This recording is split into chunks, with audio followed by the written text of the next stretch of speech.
కారణంగా పార్టీ రాష్ట్ర కార్యవర్గం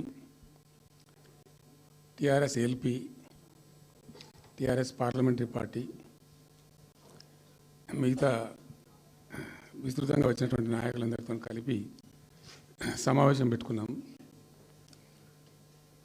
ప్రధాన కారణం, the main agenda of the meeting was Palamuru Rangareddy ఎత్తిపోతల పథకంలో ఈ రాష్ట్ర ప్రభుత్వం మరియు కేంద్ర ప్రభుత్వం కలిసి తెలంగాణకు చేస్తున్నటువంటి ద్రోహం, తెలంగాణకు తలపెట్టినటువంటి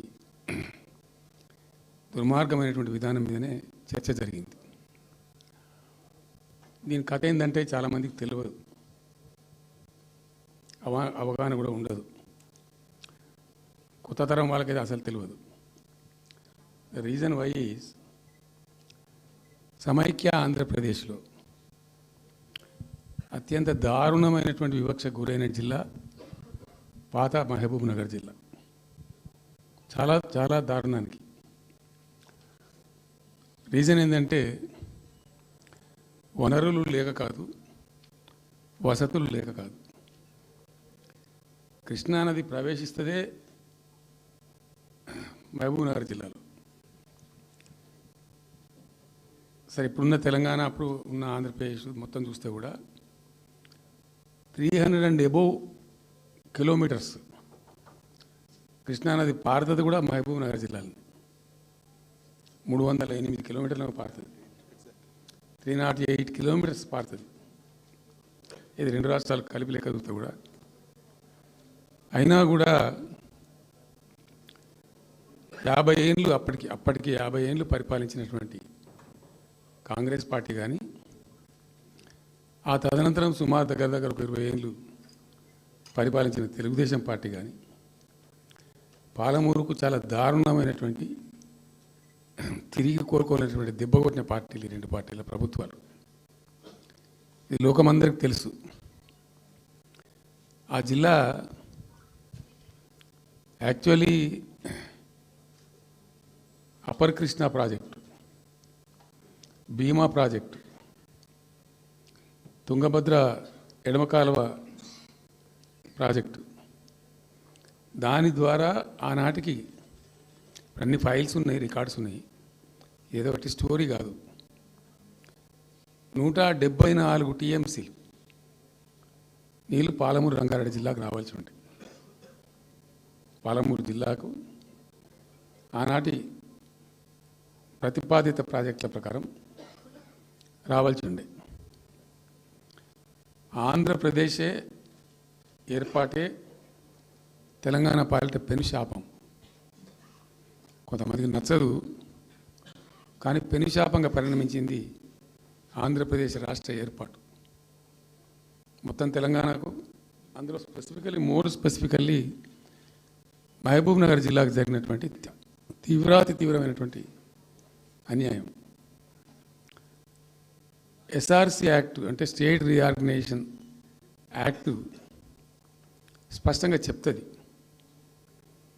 ప్రతిపాదించబడి ఆల్రెడీ శాంక్షన్ అయ్యి జరుగుతుండే ప్రాజెక్టులు, కంటెంప్లేట్ చేస్తున్న ప్రాజెక్టులు, వాటిని మార్చకూడదు, అవి కొనసాగించాలి. ఆ చట్టం ఉండగా కూడా వాటి అన్నిటిని కాదని వీటిని మొత్తం అబాండన్ చేసి పడేసారు. అట్లా చాలా చేసినారు. అక్కడ గోదావరి మీద చూసుకుంటే దేవునూరు ప్రాజెక్టు కావచ్చు, ఇచ్చంపల్లి కావచ్చు, రకరకాల ప్రాజెక్టులను అబాండన్ చేసినారు. అందులో అతి తీవ్రమైనటువంటి అన్యాయం మహబూబ్ నగర్ జరిగింది. ఇవాళ మహబూబ్ నగర్కి ఇచ్చే పాలమూరు ఎత్తిపోతలో మరొకటి కొత్త స్కీమ్ కాదు. గతంలోనే 174 టీఎంసీలకు ప్రాజెక్టులు రూపకల్పన జరిగి అంత అయింది. అయితే మేము చాలా వాదించినాం. మధ్యలో బ్రిజేష్ కుమార్ ట్రిబ్యునల్ వస్తే కూడా అక్కడ పోయి ఆ ట్రిబ్యునల్ని కలిసి చాలా ప్రయత్నాలు చేసినాం. ఉద్యమ సందర్భంలో, ఉపన్యాసాలలో, కరపత్రాలలో, జలసాధన ఉద్యమ సందర్భంలో, మా క్యాసెట్ల రూపంలో, స్పీచ్ల రూపంలో, కరపత్రాల రూపంలో, పోస్టర్ల రూపంలో, క్యాసెట్ల రూపంలో రకరకాలుగా వాదించుకుంటూనే ట్రిబ్యునల్ కూడా వేయాలని పోతే ట్రిబ్యునల్కు ఉండే ఒక డెలికసీ ఏంటంటే వాళ్ళు రాష్ట్రాల మధ్య పంపిణీ చేస్తారు తప్ప రాష్ట్రం లోపల ఉండేటువంటి ఒక ప్రాంతానికంటే వాళ్ళు చేయరు. మీకు రాష్ట్ర హోదా లేదండి, మీరు ప్రాంతము, మీరు రాష్ట్రంతో కొట్లాడుతున్నారు, అది వేరే సంగతి, కానీ మేము స్వీకరించలేము, తీసుకోలేము చట్ట ప్రకారం అని చెప్పి వాళ్ళు నిరాకరించారు. సరే, ఆ తదనంతరం ఉద్యమం జరిగింది, మీ అందరికి తెలుసు. ఇక్కడ ఇంకొకరు కూడా తప్పకుండా చెప్పాలి. బచావత్ ట్రిబ్యునల్ ఏర్పాటు అయినప్పుడు అతను పంపకాలు చేస్తూ బచావత్ ట్రిబ్యునల్లో స్పష్టంగా రికార్డెడ్ ఇప్పుడు ఉంది.